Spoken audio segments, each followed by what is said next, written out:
This story would begin on the planet of Beerus, where Goku and Vegeta were training. As Goku was motivated by wanting to master Ultra Instinct, Vegeta didn't want Goku to overcome it. The two were training with Whis, but the Angel of Universe 7 would realize that his staff would be glowing, then stop the training to see what was going on.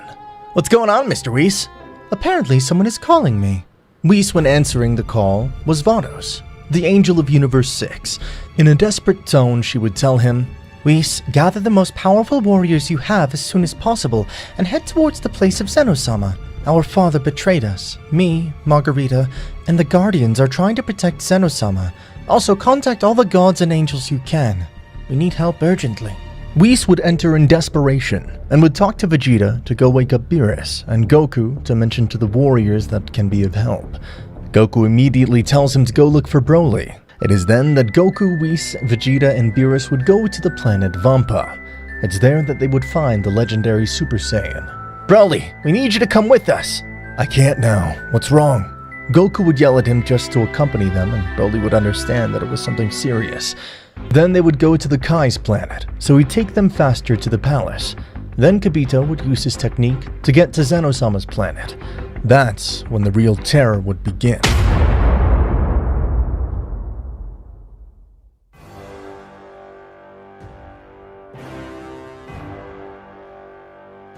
Daishin-kan would have killed the guardians of Zeno-sama. The priest was unrecognizable. His eyes had become a reddish color. He was not the same serene and calm priest he used to be. He had changed completely. Daishin-kan would notice the presence of our warriors. He would decide to go assassinate the Zeno-sama of the future. Vados, Markiata, and the other angels and destroyer gods were seriously wounded. Some of them were even dead. Our warriors had arrived too late. Daishin-kan would put his hand in front of Zeno-sama of the future, so with one attack, he would pulverize him. Zeno-sama could not erase him every time he tried. His technique was in vain. It didn't work against the priest. It is then that the priest would say, "It's a real shame. You can see that you can't use your powers, Zeno-sama. Leave them to me. I will give them a better use." Daishin-kan would start grabbing Zeno-sama by the head, thus absorbing all of his powers. Goku would go into a state of rage, and he could no longer watch this scene, and would go to attack Daishin-kan, but Vegeta would stop him. "Vegeta! Let go of me, damn it! Can't you see something has to be done?" "Wait, Kakarot! Don't be so dumb! For once, just listen to me. If you go in there, you'll be killed in an instant." At that moment, Beerus and Whis would decide to fuse, thus giving way to a super god. But it was too late. Daishin-kan had already absorbed the powers of Zeno-sama, and nothing could stop him. The defeat was inevitable. The fusion would surrender, but Goku would not. It was then that he would transform into Super Saiyan Blue and launch a Kamehameha, but his attack would be destroyed. "I'm fine with you accepting your defeat, since now I'm practically the most powerful in existence. I'll now erase the entire multiverse." That's how Daishin-kan would raise his hand, and do the technique used by Zeno-sama to erase everything in existence.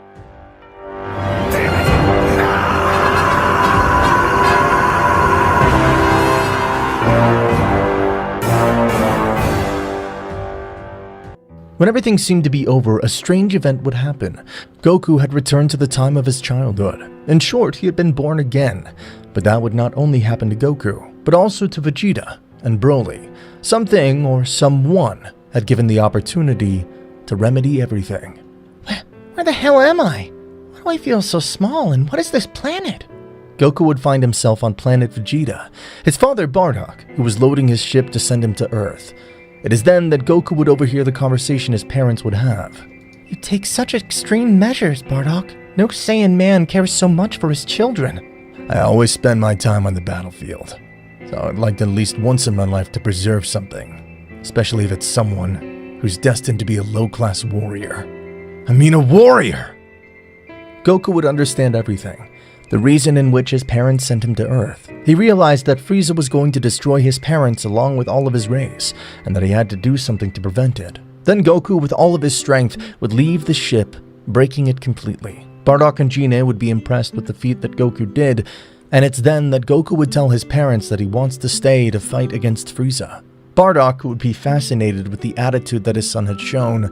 "Son, I'm proud of your attitude, but unfortunately you can't. You don't have enough power, since you are a low-class Saiyan. Of course I have enough power. Goku would start to raise his power like this, making everything fly. Bardock couldn't believe the amount of power Goku was giving off. Gine, on his side, would be insisting Bardock for Goku to stay. It is then that Bardock would say, "Alright, Kakarot, you'll stay. But first let me measure your power level with a scouter. If it's not high enough, you're going to Earth." Goku confidently would nod his head. Meanwhile, Vegeta would wake up on another planet. Confused, Vegeta would wonder where the hell he was. In the middle of the night, Nappa would wake up. "Hey, Vegeta, is everything okay?" Vegeta, seeing Nappa, would be so surprised that he would take a few steps back and unintentionally step on Raditz. "Hey, be more careful next time, you idiot!" Vegeta would think it was a dream, but on his tracker, a communication would sound. "Attention Saiyans! Attention Saiyans! Lord Frieza wants you all on planet Vegeta because he wants to have an important meeting."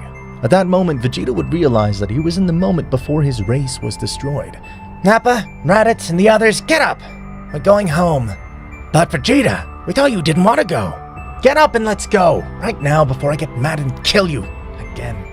Vegeta would leave towards planet Vegeta, thinking about how he was going to avoid the destruction of his race, and thinking about what happened in that fight against Daishinkan, also if it would have happened to Kakarot, same thing that happened to him.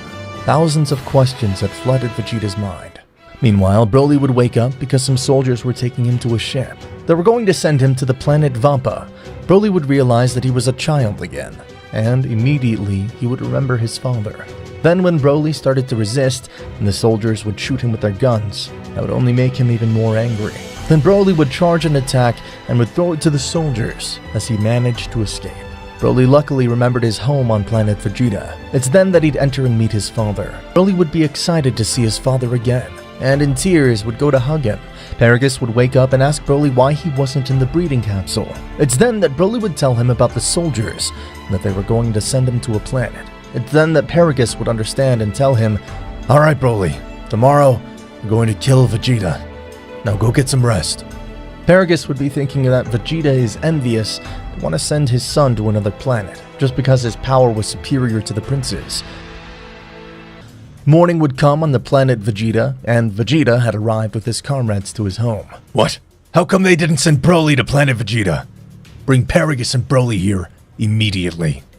After a few moments, Paragus would arrive with his son to the kingdom.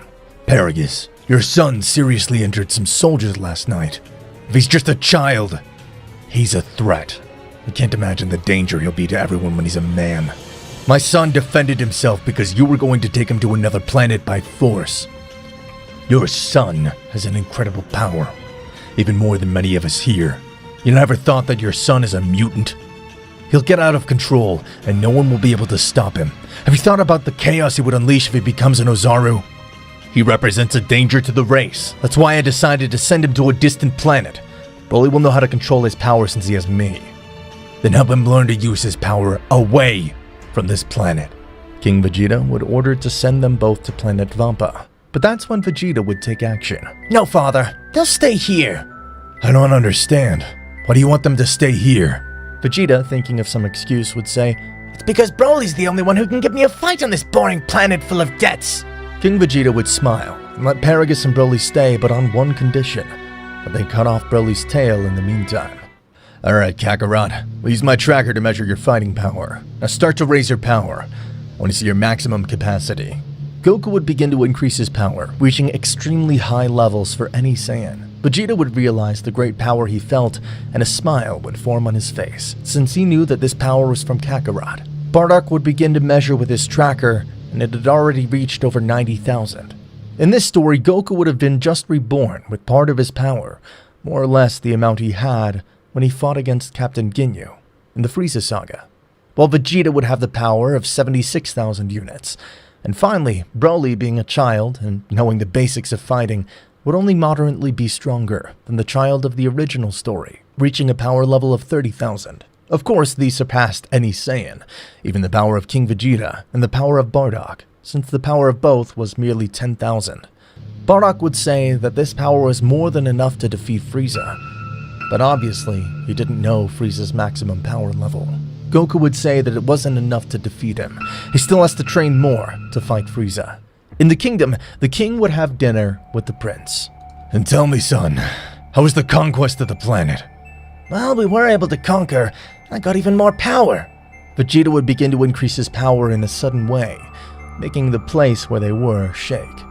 Goku, who could sense the power of others, would feel Vegeta's, and without hesitation, he would go to where he was. Kakarot, what are you doing? I'm going to Vegeta.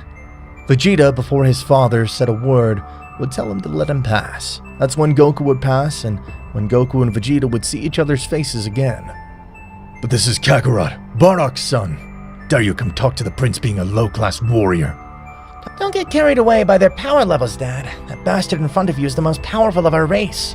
The king would laughably decide to measure Goku's power, and to his surprise, that would be a power level of 90,000. Vegeta, we need to talk. Same here, Kakarot. That's when the two would realize that they'd been reborn with all of their memories. That damned Shingon. I swear this time I'll train to become twice as strong so I can kill that damn thing. We'll have to be twice as prepared for what's going to happen, but now we have to focus on Frieza.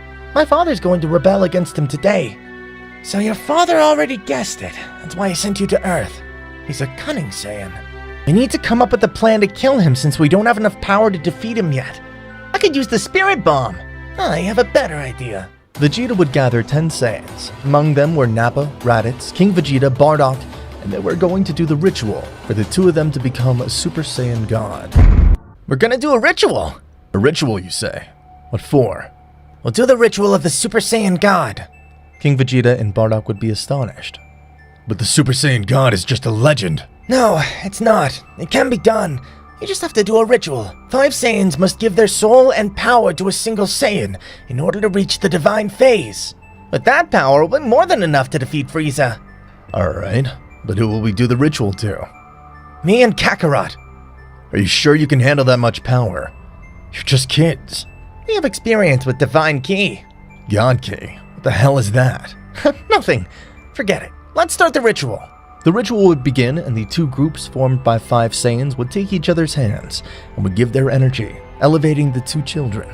A blinding flash would be present on the planet, and from it would come out the two saviors of the Saiyan race, Goku and Vegeta, in Super Saiyan God form. Mr. Frieza, almost all the Saiyans are on planet Vegeta. Perfect. It's time to start my plan. And by the way, about the legend of the Super Saiyan and the Super Saiyan God? No information could be given. Apparently it's just a legend. I thought so. But I can't afford to let a species like the filthy Saiyan monkeys live. Frieza would exit from his ship through the upper deck and see 3 Saiyans flying towards his direction. They were Goku, Vegeta, and Bardock. Frieza would then decide to release all of his soldiers. But to the Emperor's surprise, his entire army would be blown away by a super powerful attack. The 2 Saiyan gods were on another level. This would frighten Frieza, but before letting him do anything, Goku and Vegeta would give him a strong punch, thus destroying a large part of his ship. Surrender, Frieza. What you feared so much is present before your miserable eyes. We're the Saiyan gods. You don't stand a chance against us. No, I will not allow 2 mere apes to humiliate me like this.